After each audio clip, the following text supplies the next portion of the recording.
para a situação que tem com o Gregory Cruz, tem uma reação de pessoas aqui mirando com a reação de vice-presidente, de Shalini Trombley, também mira a reação de Rad van Toesig como ministro de Saúde.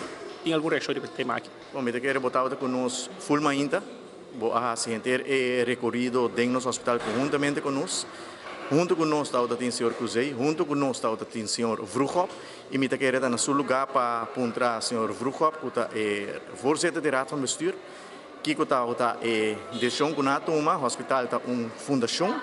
Nós a discutir isso aqui e compreender que nós a publicar press release também para aclarar a situação aqui do senhor Cruzei.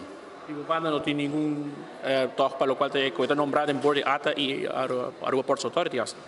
Essa aqui também está demandando board, junta de supervisão, essa que eu vou discutir e na futuro também vamos tomar decisão que está consequência para o senhor Cruzei no caso aqui. E esse lugar tem consequência como este no seu lugar? Bom, me quero no caso do hospital, tem ação disciplinária que a ward tomar contra o senhor Cruzei e me quero no caso do board também tem ação disciplinária para evitar que algo assim não se repetir no futuro.